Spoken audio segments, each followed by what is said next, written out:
À medida que as pessoas aprendem mais definitivamente sobre o efeito dinâmico do pensamento e como as ideias passam de mente em mente, elas veem cada vez mais a sabedoria do ensinamento de Cristo. Eles estão começando a entender que existe uma lei inabalável da ação da mente e que todo pensamento e toda fala são receptivos a ela. Assim, quando Jesus disse, pelas tuas palavras serás justificado, e pelas tuas palavras serás condenado, ele ensinou o poder dos pensamentos e das palavras para trazer resultados de acordo com as ideias deles. Seguindo o lado metafísico do ensino de Jesus, descobrimos que certos pensamentos mantidos nas mentes das pessoas estão causando miséria, doenças e morte generalizadas. Também descobrimos que esses pensamentos podem ser dissolvidos ou transformados e todo homem pode ser renovado por meio de sua vontade consciente. Paulo compreendeu bem este processo. Ele disse, sede transformados pela renovação da vossa mente. Entre os pensamentos destrutivos a que os homens se entregam e exercem estão aquelas formas de egoísmo que conhecemos como avareza, cobiça, obtenção de dinheiro, desejo de ganho financeiro e de possuir as coisas do mundo. Esses pensamentos ameaçam seriamente perturbar a civilização do mundo e a estabilidade de toda a raça. O único pensamento de ganhar dinheiro é permitir que homens e mulheres gerem seu medo em suas almas até que se apague toda a luz do amor e até da vida. O remédio para a miséria causada por pensamentos destrutivos não está longe de ser procurado. Está no pensamento construtivo ao longo das linhas que Jesus estabeleceu. De fato, o remédio para todos os males de que a carne é herdeira está em conformidade com a lei divina que Jesus revelou aos seus verdadeiros seguidores. Diz-se desses verdadeiros seguidores, Atos 4, 32, que eles eram de um só coração e alma. Muitos cristãos verdadeiros observaram esta lei justa e procuraram conformar-se a ela na vida da comunidade. Tais esforços nem sempre foram bem-sucedidos, pois não houve o necessário reconhecimento do fator mental e da disciplina das ideias. Enquanto a ideia de cobiça estiver alojada na mente humana como seu fator gerador dominante, não pode haver vida comunitária bem-sucedida.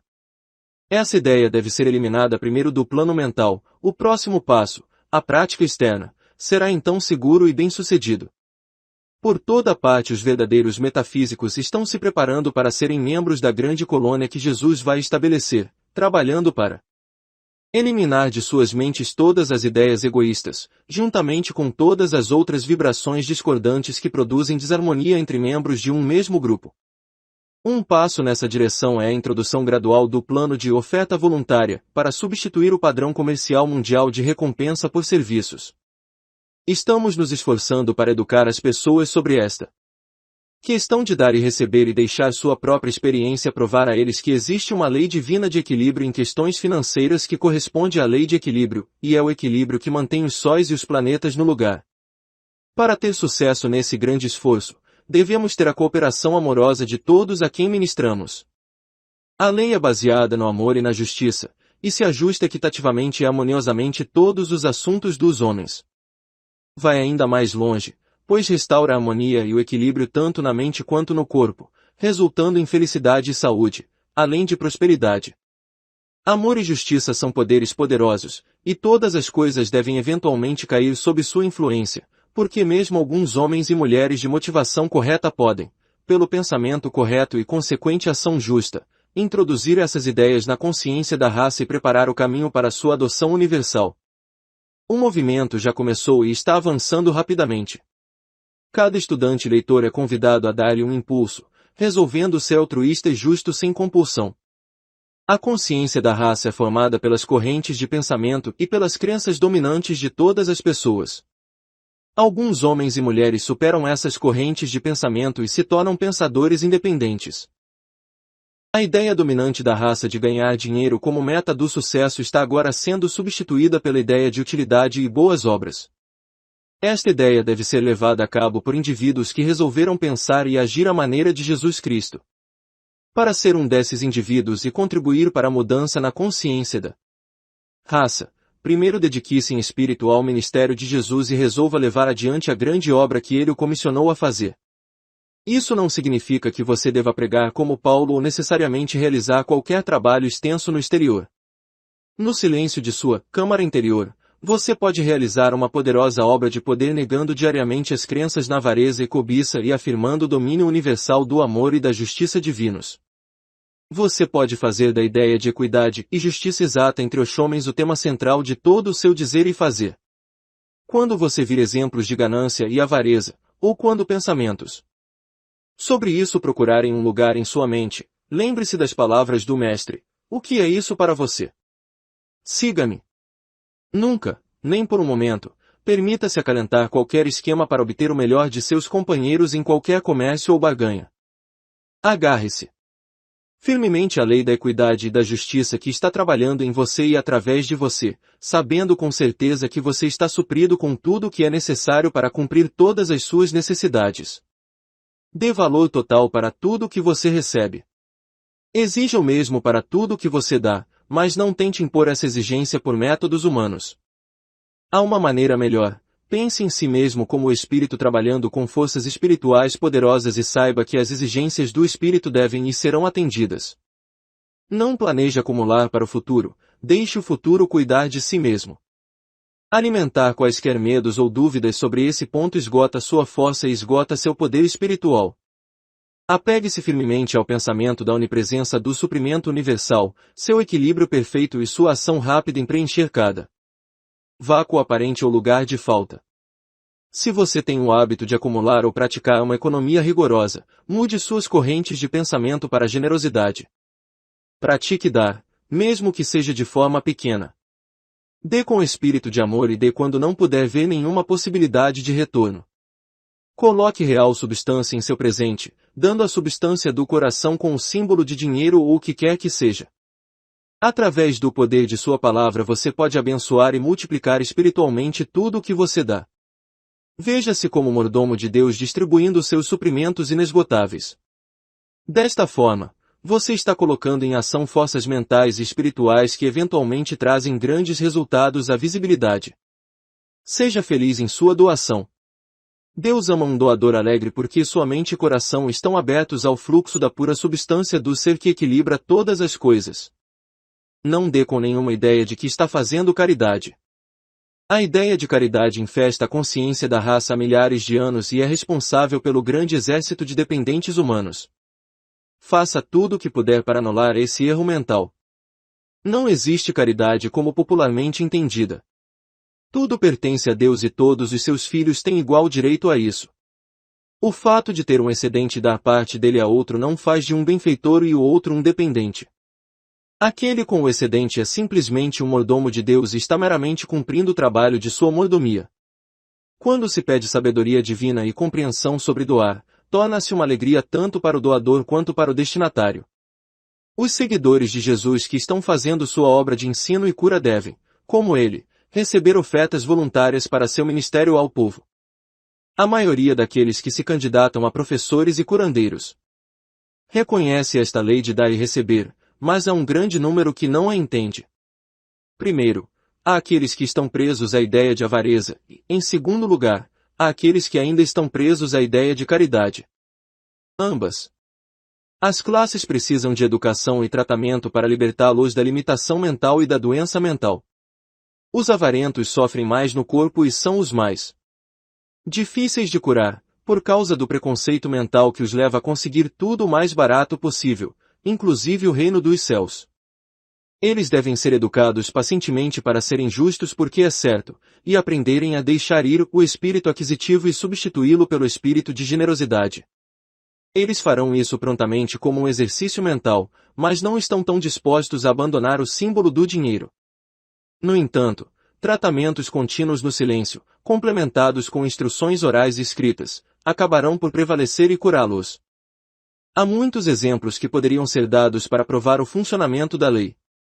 A ideia cobiçosa tem um grande poder sobre o corpo.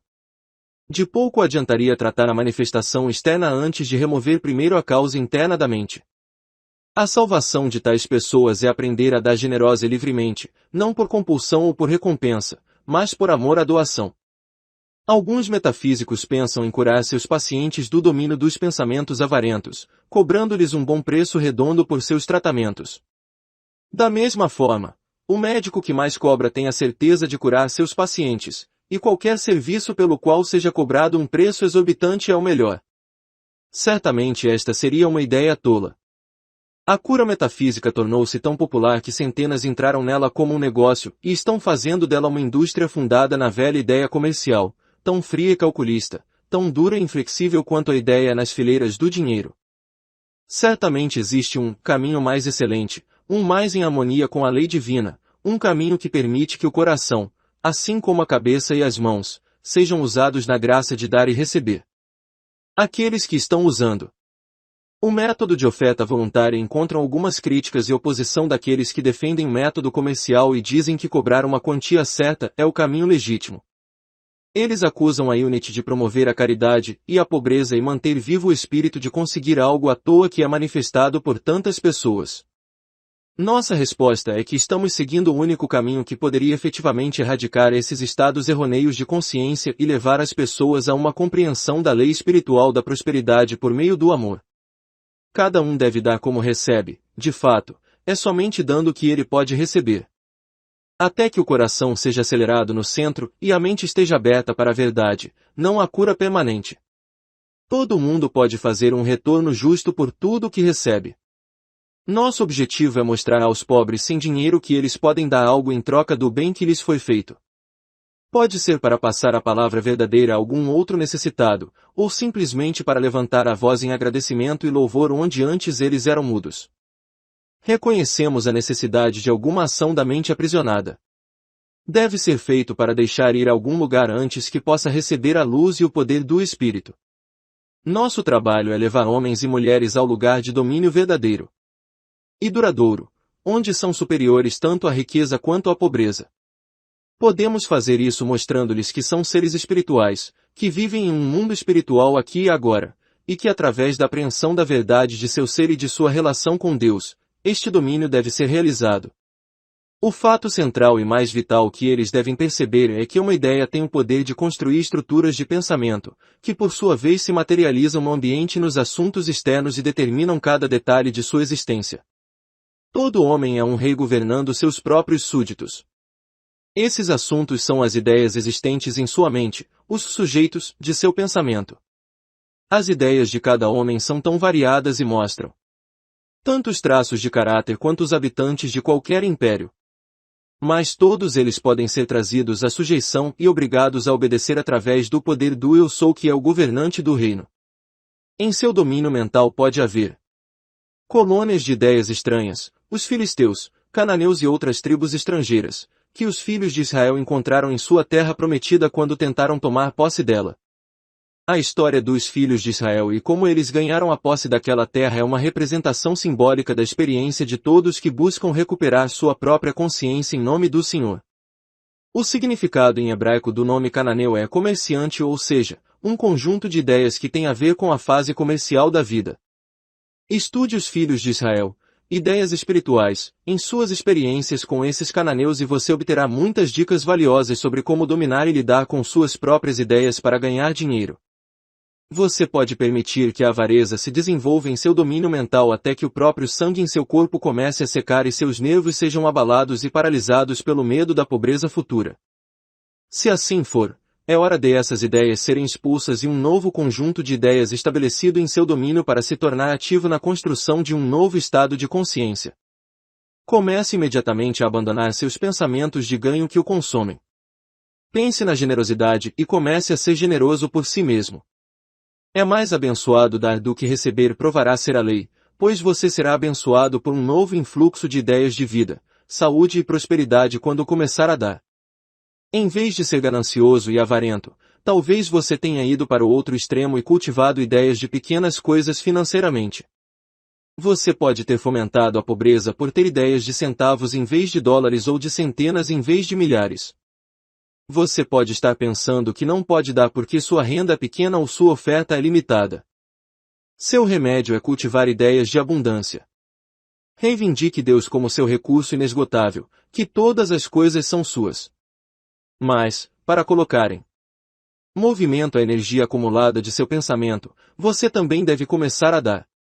Você pode dar apenas alguns centavos no início, mas Deus em nome no espírito de seu Deus opulento. Envie-os com todo o amor do seu coração e diga-lhes enquanto eles vão, o amor divino através de mim abençoa e multiplica você. Sua consciência é como uma corrente de água. Se o córrego for represado de alguma forma, a água se instala em todos os lugares baixos e fica estagnada. A maneira mais rápida de purificar e recuperar os lugares baixos e pantanosos, em sua consciência é deixar entrar a inundação de cima, abrindo a represa. Muitas pessoas tentam demonstrar Deus como seu suprimento repetindo afirmações de abundância agora presentes, mas falham em negar e, assim, abandonar a velha condição e a velha crença na falta, começando a dar o mais generosamente possível. Não é a quantia que você dá medido pelos padrões do mundo, é a boa vontade que você envia com o presente, que pode ser medido apenas por padrões espirituais. Deus ama quem dá com alegria. A palavra grega aqui traduzida alegre é hilarion, que significa realmente hilário, alegre. O presente pode ser medido em dólares e centavos, mas Deus não olha para esses padrões, Ele olha e ama o doador alegre. Lemos em Deuteronômio 28 2.47, 48, porquanto não serviste ao Senhor teu Deus com alegria e com alegria de coração, por causa da abundância de todas as coisas, portanto, servirás aos teus inimigos, sede, e nudez, e carente de todas as coisas. Isso mostra que há uma relação definida entre a alegria de nossa doação e nossa prosperidade, quer façamos um presente grande ou pequeno, façamos com grande alegria e até mesmo com hilaridade, lembrando que Deus ama um doador, hilário. Guardai, pois, as palavras desta aliança, e cumpri-as, para que prospereis em tudo o que fizerdes. Bênçãos que podem ser colocadas em nossos presentes. O amor divino, através de mim, abençoa e multiplica esta oferenda.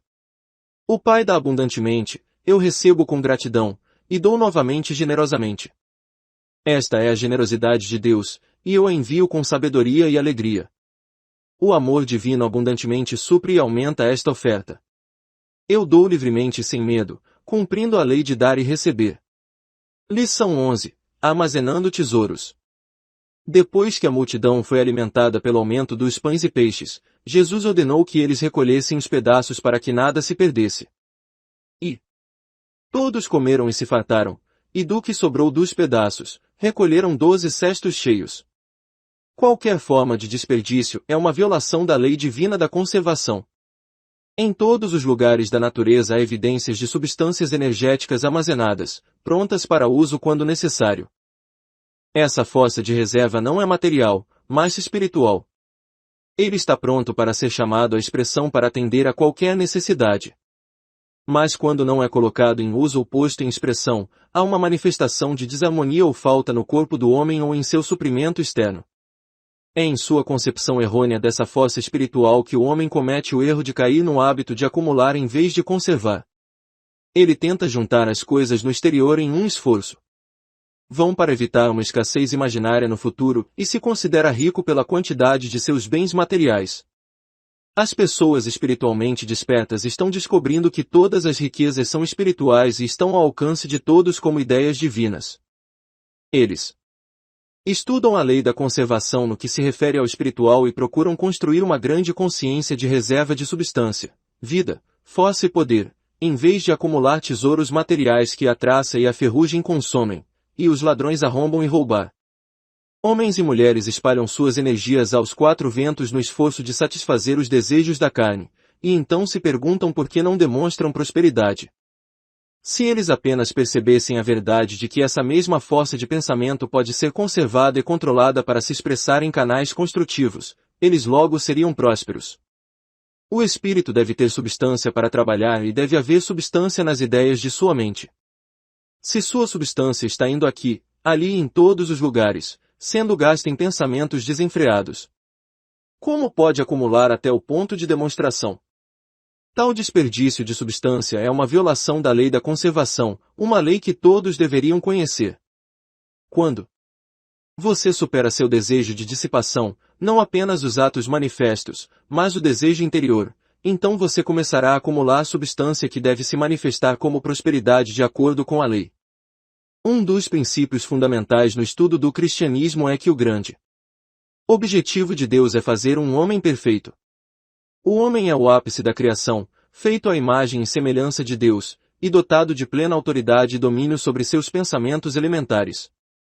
Às vezes pensamos que devemos ter sucesso em algum negócio ou ocupação antes de nos tornarmos ricos ou famosos. Esta é uma falta da marca da soberana vocação de Deus em Cristo Jesus, que é demonstrar a ideia divina de um homem perfeito. O verdadeiro objetivo da vida não é ganhar dinheiro ou ficar famoso, mas a construção do caráter, o desenvolvimento das potencialidades que existem em cada um de nós. Uma parte do plano divino é provisão substancial do Criador para todas as necessidades mentais e físicas de sua criação. Não estamos estudando a prosperidade para ficar rico, mas para trazer à tona aquelas características que são fundamentais para a prosperidade. Devemos aprender a desenvolver a faculdade que trará prosperidade e o caráter que não é estragado pela prosperidade. A fé é a faculdade da mente que lida com a ideia de substância universal.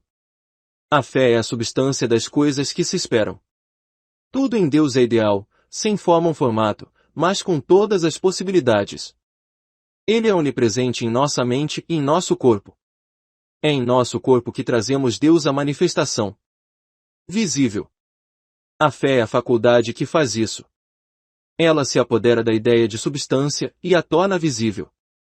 A luta pela riqueza parece ser o único objeto de existência para certas mentes. Escritores dos tempos bíblicos pregavam incessantemente contra os males do dinheiro. No entanto, Deus sempre prometia riquezas e honra a todos os que guardassem seus mandamentos. O ouro e a prata que Deus prometeu eram espirituais e não materiais. Deus é mente, e a mente só pode dar ideias. Essas ideias podem ser traduzidas em termos de ouro ou de qualquer outra coisa que desejemos, de acordo com nosso pensamento.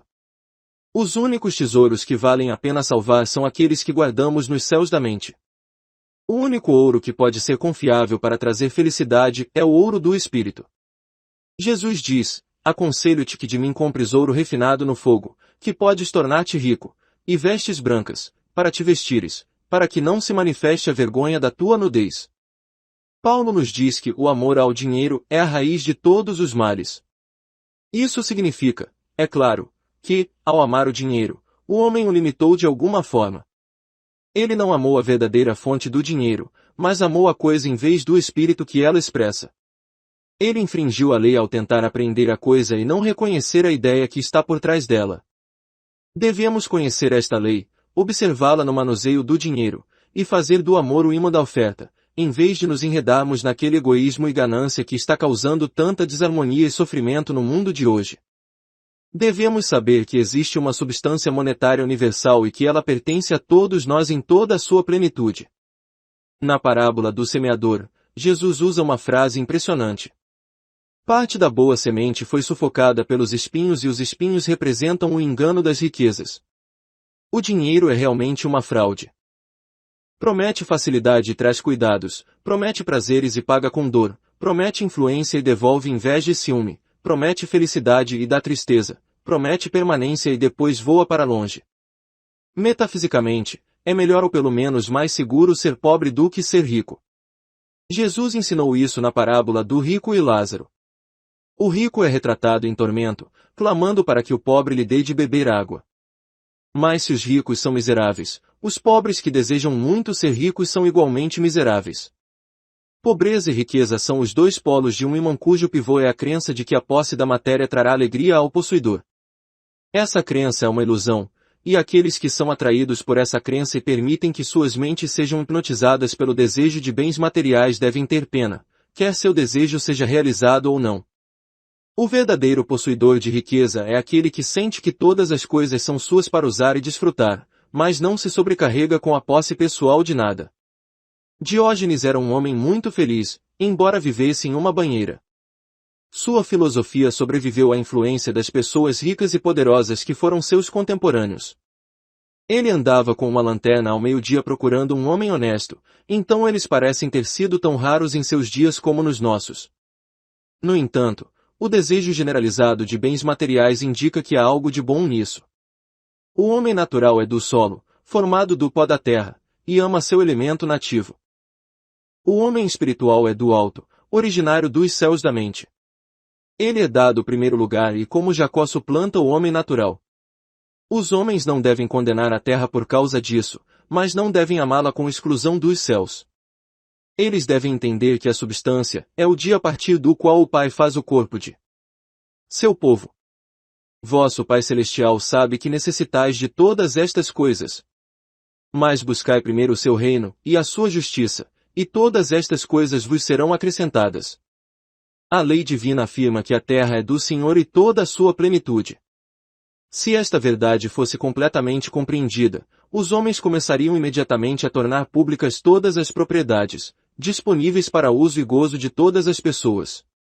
Os primeiros discípulos de Jesus entenderam isso e sua religião exigia que trouxessem todos os seus bens e os colocassem aos pés de seus líderes, para serem distribuídos e usados de acordo com as necessidades de todos. Barnabé, companheiro de Paulo, deu seu campo. Ananias e Safira venderam suas terras e trouxeram parte do preço para Pedro, mas retiveram parte dela. Eles não superaram o medo da falta futura e não colocaram sua fé plenamente nos ensinamentos e promessas do Mestre. Quando tivermos reconhecido a verdade da onipresença de Deus como substância e suprimento para todas as necessidades, não haverá ocasião para reter parte como fizeram Ananias e Safira. Não podemos acumular dinheiro em sua fase material sem infringir a lei, que é de que temos toda a substância necessária para nosso suprimento. Pedimos ao Senhor nosso pão de cada dia, e esperamos tê-lo, mas não recebemos uma acumulação que estragará em nossas mãos ou que negará o suprimento adequado a qualquer outro homem. A ideia metafísica desta parte da oração do Senhor é dar-nos hoje a substância do pão de amanhã. Pedimos não pão, mas a substância que o Espírito dispõe para se manifestar como pão, roupas, abrigo ou suprimento para qualquer necessidade que possamos ter. A substância na forma de dinheiro nos é dada para usos construtivos. É dado para uso e para atender a uma necessidade imediata, não para ser guardado ou desperdiçado tolamente. Quando você se libertar do pensamento obrigatório de acumular dinheiro, não vá para o extremo oposto dos gastos extravagantes. O dinheiro deve ser usado, não abusado. É bom manter as obrigações pagas.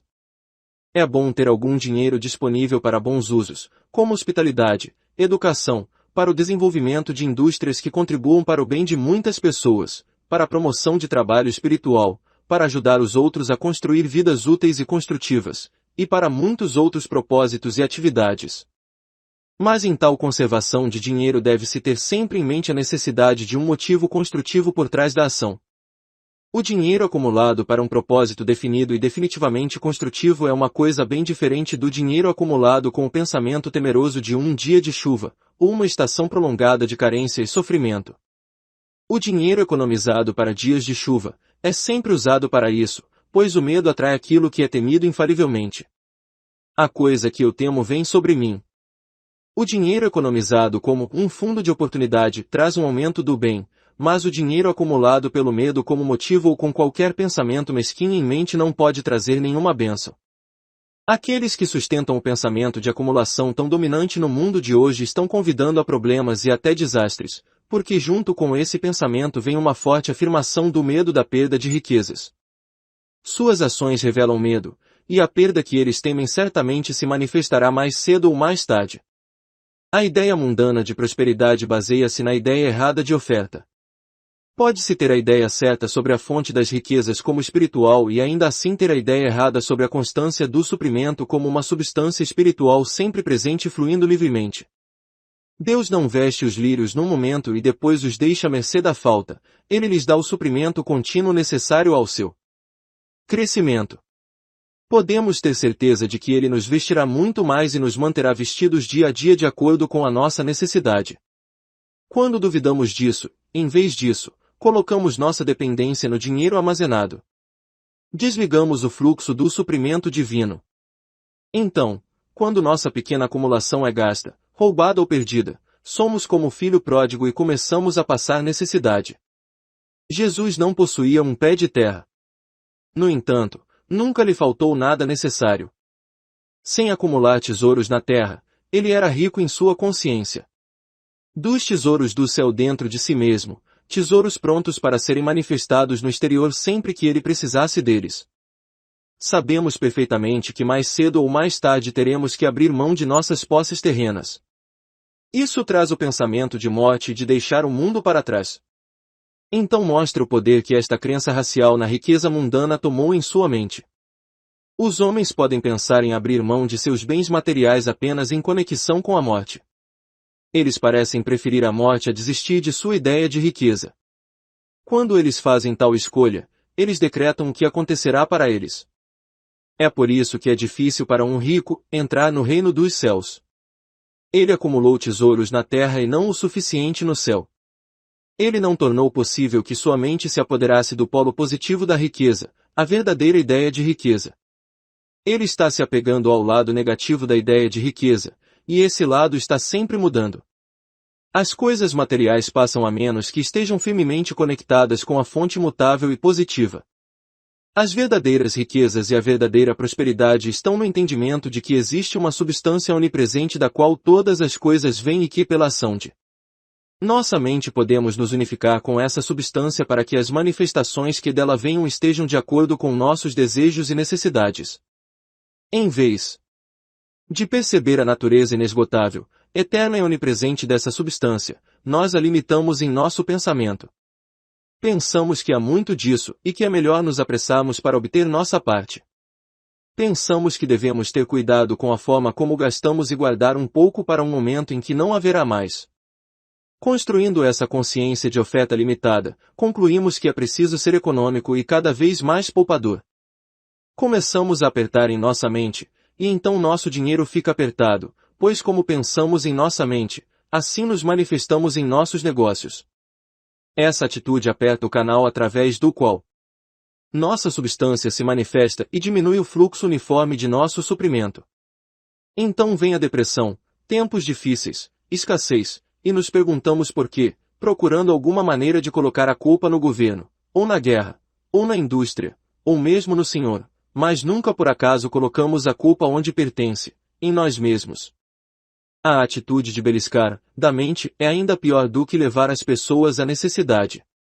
Se as pessoas relaxassem a mente, relaxariam os nervos e os músculos do corpo. Eles devem aprender a causa de sua atitude mental tensa e angustiante e deixar isso de lado primeiro. Então o alívio da condição externa se manifestará como a própria condição se manifestou. Quase todos nós fomos criados na crença de que a economia é uma coisa importante, até mesmo uma virtude. Devemos economizar nosso dinheiro e ter uma conta bancária. Economizar dinheiro é a receita para o sucesso dada por muitos de nossos homens ricos. Não é uma má ideia. Deve haver dinheiro disponível em bancos para realizar negócios e indústria. Ao ter uma conta bancária contribuímos para o bem-estar da comunidade, se tivermos a ideia certa, que é que o Senhor é nosso banqueiro. A palavra avarento vem da raiz latina da qual também vem miserável. Descreve a condição daqueles que amam e acumulam dinheiro, terras ou outras coisas materiais. As histórias que são contadas sobre os avarentos são quase inacreditáveis, mas quase todos os dias a imprensa relata a história dos miseráveis estreitos a que os avarentos se reduziram para aumentar suas riquezas. Eles às vezes passam fome para adicionar alguns dólares ou mesmo alguns centavos à sua loja acumulada. Os jornais publicaram recentemente um artigo sobre um avarento em Nova York no valor de 11 milhões de dólares. Ele vai de escritório em escritório em um de seus grandes prédios de escritórios e pega os papéis dos cestos, que vende por alguns centavos. Outro quase tão rico não compra um sobretudo, mas mantém o corpo aquecido prendendo jornais sob o casaco da casa. Tais homens não são apenas miseráveis, mas tornam miseráveis todos os que os cercam. Um jornal de Nova York fala de um avarento que valia milhões quando morreu. Certa vez, os ladrões invadiram sua casa, mas conseguiram sair novamente sem perder nada. Você não precisa acumular tesouros para o futuro quando sabe que a lei do bem onipresente está providenciando para você de dentro para fora. À medida que você evoluir para essa lei interior da mente, você atrai cada vez mais as coisas boas da vida. Em sua mente, veja muito em todos os lugares. Sim, às vezes é difícil superar o pensamento de que não há o suficiente, pois é um pensamento insidioso que está na consciência há muito tempo. Mas isto pode ser feito. Foi feito e está sendo feito por outros. A lei da prosperidade não é uma teoria, mas um fato demonstrado, como milhares podem testemunhar. Agora é a hora de abrir sua mente e ver muito. Ao fazer isso, você descobrirá que há um aumento no seu suprimento. Negue da mente todo o pensamento de falta e afirme a abundância de todo o bem. A substância infinita que a mente deu a você é tudo sobre você agora, mas você deve se apoderar dela. É como o ar, mas você deve respirar o ar para obtê-lo. É seu para tomar, mas você deve pegá-lo. Você deve cultivar esse maravilhoso poder da mente para saber que tudo é abundante e esse poder de se apoderar da substância invisível na mente e pela fé para trazê-lo à manifestação. Saiba com Jó que temos tanto agora, em realidade e em verdade, como sempre tivemos. Não há escassez, carência ou depressão com Deus. Não tenha medo, independentemente de como as aparências externas podem afetar os outros. Mantenha sua cabeça quando tudo sobre você está perdendo a deles. Recuse-se a encher sua mente com os velhos pensamentos materiais de economia a ponto de negar o que você realmente precisa. Elimine as velhas ideias e crenças limitantes. Afirme sua liberdade e sua fé como filho de Deus. Não gaste tolamente ou economize tolamente. O agricultor não joga fora seu trigo quando semeia um campo. Ele sabe quanto deve semear por hectare e não poupa, pois sabe que uma semeadura limitada trará uma colheita limitada. Ele semeia abundantemente, mas não extravagantemente, e colhe generosamente como semeou. Tudo que o homem semear, isso também ceifará. O que semeia com moderação também ceifará com moderação. Não podemos deixar de ver que a aparente falta e os tempos difíceis são o resultado de estados de espírito. Temos tais coisas no mundo manifesto porque os homens não enquadraram sua ação com o princípio divino. Eles não usaram o julgamento espiritual. Quando investem em ações e propriedades, obtêm a opinião de outros homens, às vezes aqueles que se dizem especialistas. Então vem o crash, e até os especialistas provam quão pouco eles entendem as verdadeiras leis da riqueza. Podemos ir a um especialista que realmente conhece a lei porque ele a ordenou em primeiro lugar. E ele não está longe, mas dentro de nós mesmos. Podemos entrar e meditar sobre essas coisas em silêncio, e o Senhor dirigirá nossas finanças pessoais. Ele nos mostrará exatamente como obter o máximo e dar o máximo com nosso dinheiro, e Ele cuidará para que tenhamos o suprimento de que precisamos para que não nos falte nada necessário para o nosso bem. Isso pode não significar riquezas empilhadas ou guardadas para um dia chuvoso, mas garantirá nosso suprimento para hoje, o único dia que existe na verdade. À medida que continuamos a crescer na consciência de Deus como vida e substância onipresentes, não precisamos mais confiar em acumulações de dinheiro ou outros bens. Temos certeza de que a necessidade de cada dia será atendida, e não nos privamos do gozo e da paz de hoje para suprir alguma necessidade futura e totalmente imaginária. Nesta consciência nossa vida se torna divinamente ordenada, e há um equilíbrio em suprimentos e finanças como em tudo o mais. Não nos privamos do que precisamos hoje, nem desperdiçamos nossa substância de maneira tola nem a esgotamos inutilmente. Não esperamos ou nos preparamos para a adversidade de qualquer tipo, pois fazer isso não é apenas convidá-la, mas mostrar uma dúvida de Deus e de todas as suas promessas. Muitas pessoas carregam fardos e negam a si mesmas o suficiente para suas necessidades atuais, a fim de se preparar para dias sombrios que nunca virão. Quando olhamos para o passado, descobrimos que a maioria dos nossos medos eram infundados, e a maioria das coisas que tanto temíamos nunca aconteceram. No entanto, as coisas para as quais nos preparamos provavelmente aconteceram e nos encontraram não totalmente preparados, mesmo depois de todos os nossos esforços nessa direção. Isso deve nos capacitar a confiar em Deus agora e descansar na certeza positiva de que Ele suprirá todas as necessidades à medida que surgirem. As coisas nunca são tão ruins quanto você pensa. Nunca se permita ser sobrecarregado com o pensamento de que você está tendo dificuldades. Você não quer uma estrutura de alma desse tipo e não deve construí-la com esses pensamentos. Você está vivendo em uma nova era. O ontem se foi para sempre, hoje está aqui para sempre.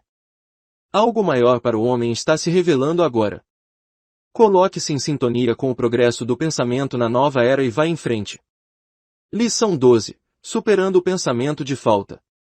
O reino dos céus é semelhante a uma rede lançada ao mar e recolhida de toda espécie, que, quando estava cheio, traçaram na praia, e sentaram-se e reuniram os bons em vasos, mas os maus jogaram fora. A mente do homem é como uma rede que captura todo tipo de ideia, e é privilégio e dever do homem, sob a lei divina, separar aqueles que são bons daqueles que não são bons. Nesse processo, as correntes de amor altruísta e espiritual que fluem através da alma agem como grandes eliminadores, liberando a consciência dos pensamentos de ódio, carência e pobreza, e dando à substância do espírito livre acesso à consciência e aos assuntos. Em outra parábola, Jesus explicou o mesmo processo como a separação das ovelhas dos cabritos. Quando essa corrente divina de amor e compreensão espiritual começar a funcionar, devemos fazer essa separação. Colocamos as ovelhas, os pensamentos bons, obedientes e proveitosos, à direita, e os bodes, os pensamentos teimosos, egoístas e inúteis, à esquerda.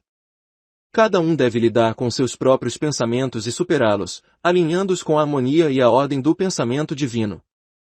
Há uma sabedoria infinita e onipresente dentro de nós que lidará com esses pensamentos e nos guiará na discriminação entre o certo e o errado quando nos confiarmos totalmente à sua inteligência. Podemos estabelecer uma conexão entre a mente consciente e a mente superconsciente dentro de nós pela meditação, pelo silêncio e pela palavra. A mente superconsciente dentro de você discrimina entre os tipos de comida que você assimila, controla sua digestão, sua respiração e as batidas do seu coração. Ele faz bem todas as coisas, e o ajudará a fazer esse importante trabalho de orientá-lo nos pensamentos que deve ter e nos que deve rejeitar. À medida que você desenvolve essa mente dentro de si mesmo, você descobrirá que pode gradualmente entregar mais e mais de seus assuntos à sua perfeita discriminação. Nada é grande demais para isso realizar, nem é nada muito trivial para lidar com perfeição e rapidez. Essa mente do Espírito guiará de maneira perfeita, mesmo nos mínimos detalhes de sua vida, se você permitir. Mas você deve querer fazer a vontade dele e confiar nele em todos os seus caminhos. Ele o conduzirá infalivelmente à saúde, felicidade e prosperidade, como tem feito e está fazendo por milhares, se e quando você o seguir. É tão necessário que se deixe de lado os velhos pensamentos e condições depois de terem servido ao seu propósito, quanto se apodere de novas ideias e crie novas condições para atender às suas necessidades. Na verdade, não podemos nos apoderar das novas ideias e criar as novas condições até que tenhamos dado espaço para elas eliminando as velhas. Se sentirmos que não podemos nos separar das cabras, teremos que lidar com menos ovelhas. Se insistirmos em encher as vasilhas com o peixe ruim, teremos que prescindir do bom. Estamos aprendendo que os pensamentos são coisas e ocupam o espaço na mente. Não podemos ter novos ou melhores em um lugar já cheio de pensamentos velhos, fracos e ineficientes. A limpeza da casa mental é ainda mais necessária do que a material, pois o exterior é apenas um reflexo do interior. Limpe o interior do prato, onde se guarda a comida, bem como o exterior que as pessoas veem, ensinou Jesus. Pensamentos antigos devem ser negados e a mente limpa em preparação. Antes que a consciência crística afirmativa possa entrar. Nossa mente e até mesmo nosso corpo estão carregados de pensamentos errados. Cada célula é revestida de pensamento, cada célula tem uma mente própria. Pelo uso da negação, rompemos a crosta externa, o pensamento material que envolveu as células. Descemos a substância e a vida dentro delas. Então entramos em contato com aquela substância e vida que nossas negações expuseram, e por ela expressamos o lado positivo e construtivo da lei. Quando negamos consistentemente as limitações do material, começamos a revelar a lei espiritual que espera dentro de nós para ser cumprida. Quando esta lei é revelada à nossa consciência, começamos a usá-la para demonstrar todas as coisas que são boas. Esse é o estado de consciência que Jesus tinha, a consciência de Cristo. Todo homem tem um trabalho definido a fazer no cumprimento da lei divina da evolução espiritual. A lei é posta em ação pelo nosso pensamento, e é continuamente apoiado pelo nosso pensamento à medida que desenvolve a nossa alma. Dentro de nós estão as grandes potencialidades do espírito que, postas em ação, nos capacitam a ser, fazer ou ter qualquer coisa que queiramos. A ciência nos diz que cada um de nós tem energia suficiente dentro de si para acomodar um universo, se soubermos como liberá-lo e controlá-lo. Fazemos esta liberação por um processo de deixar ir e tomar posse, deixar ir o velho ou o que fez sua parte e não é mais útil, e tomar posse das novas ideias e inspirações que vêm da mente superconsciente. Jesus disse a Pedro que o que ele ligar na terra será ligado no céu e o que ele desligar na terra será desligado no céu. Ele não estava falando sobre uma terra geográfica ou um lugar definido nos céus chamado céu. Ele estava explicando a Pedro a lei da mente.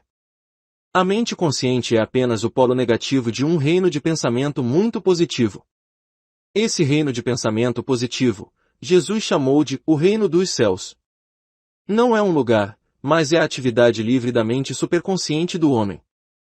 Tudo o que ligamos ou limitamos na Terra, na mente consciente, será ligado ou limitado no reino ideal ou celestial, e tudo o que desligarmos e libertarmos na mente consciente, Terra, será desligado e libertado no ideal, o celestial.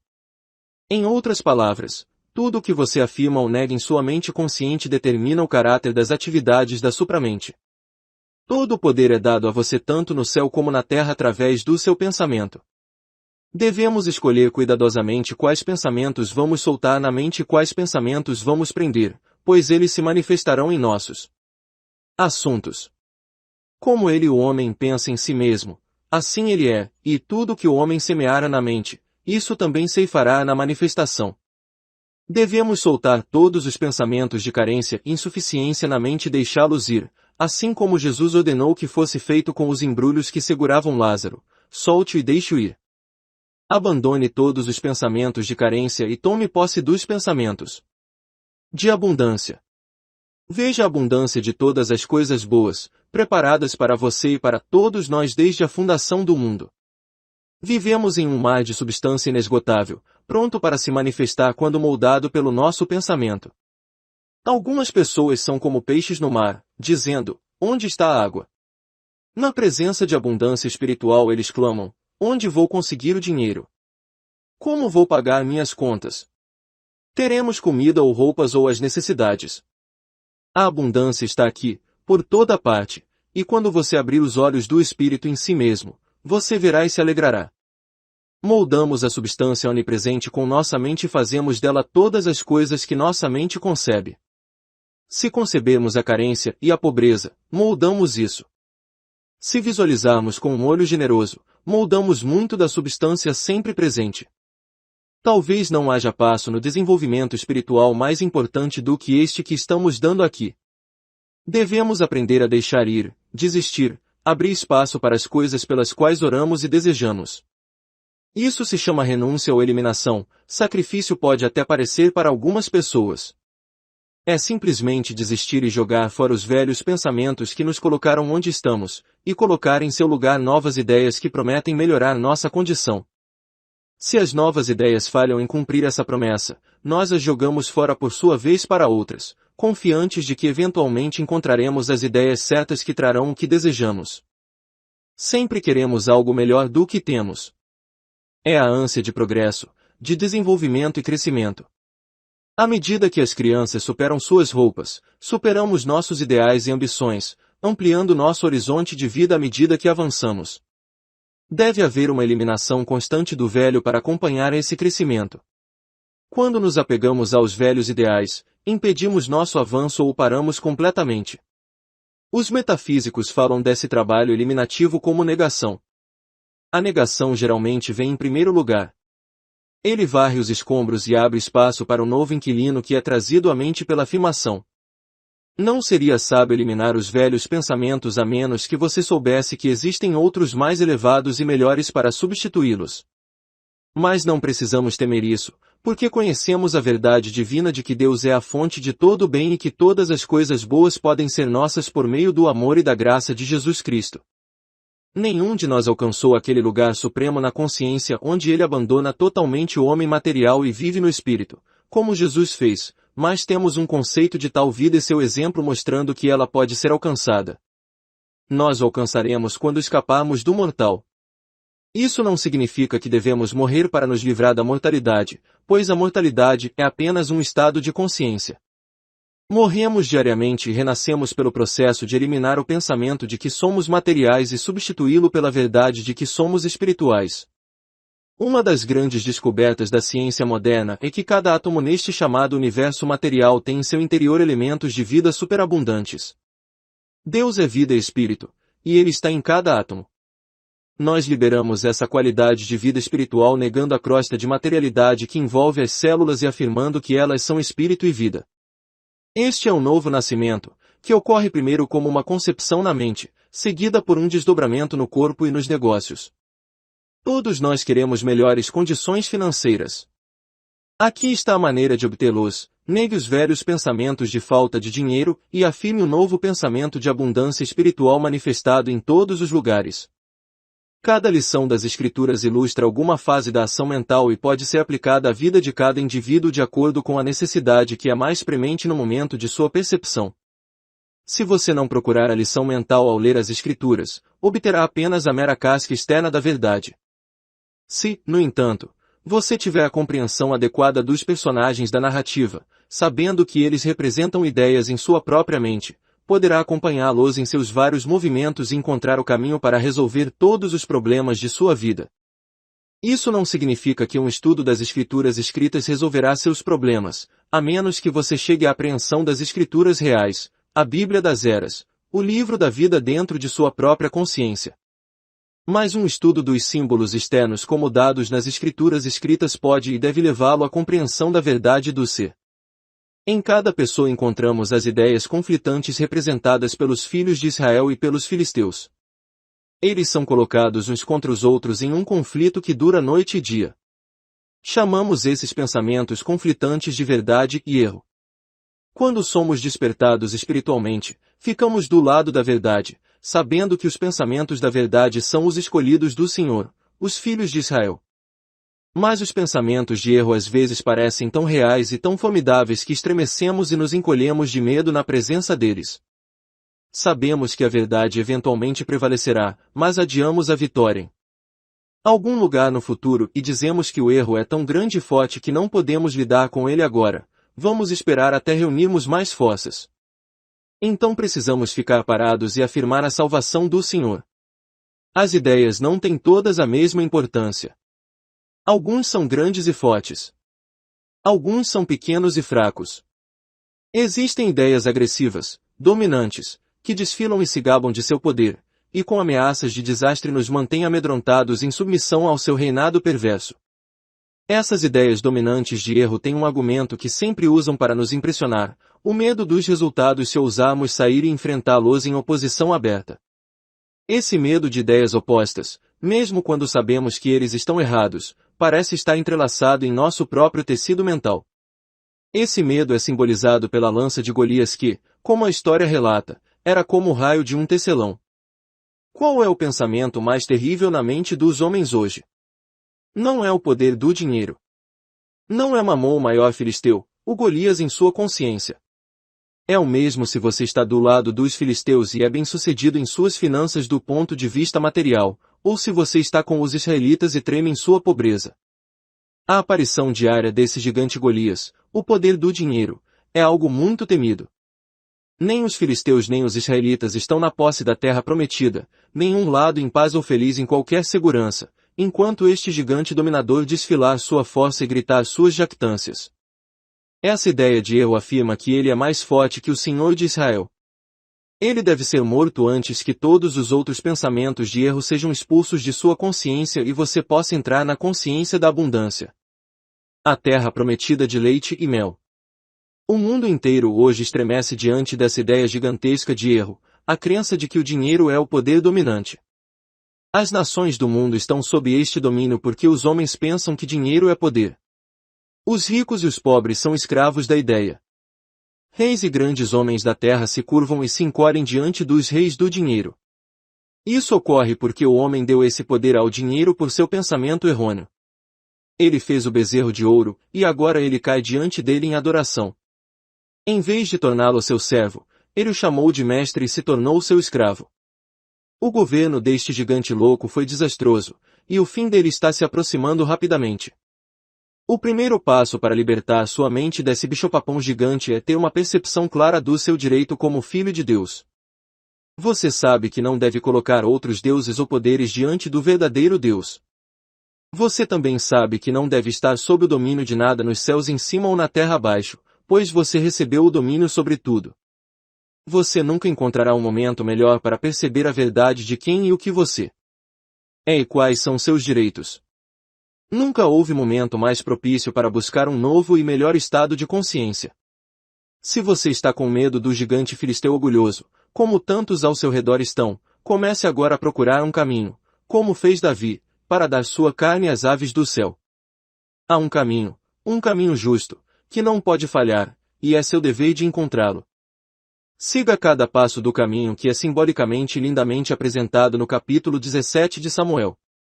O nome Davi significa amado do Senhor, e Davi representa sua percepção justa de seus privilégios como filho de Deus. Você não é um escravo de qualquer coisa ou de qualquer pessoa no universo. A ameaça deste Golias, o poder do dinheiro, não tem terror para você nesta consciência. Você tem uma percepção suave da verdade e a atira direto para o centro de seu pensamento carnal, sua testa. O peso de seu escudo e de sua armadura não o intimida, pois você os vê pelo que são, espetáculo vazio e sem sentido, vulnerável em muitos lugares às verdadeiras ideias com as quais você está armado.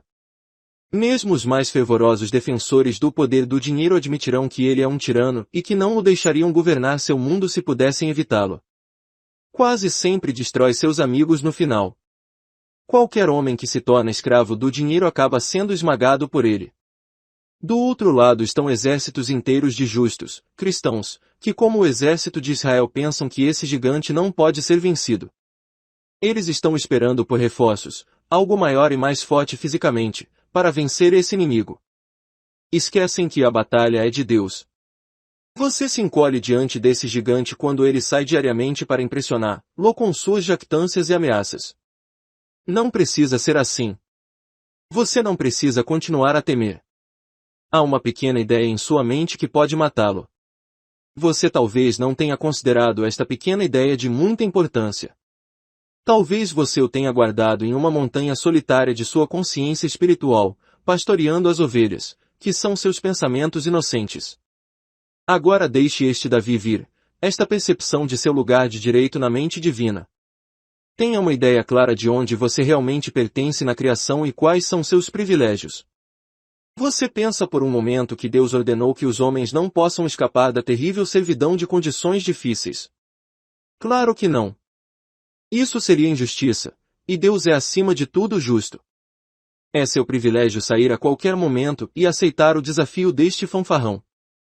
O Senhor esteve com você para matar o medo do pecado e da doença, o urso e o leão, e Ele ainda estará com você para matar o medo da pobreza, que Golias simboliza. A batalha é de Deus, e Ele está conosco para nos livrar das mãos dos filisteus. As armas do homem do Senhor não são carnais. Ele não faz guerra à maneira do mundo.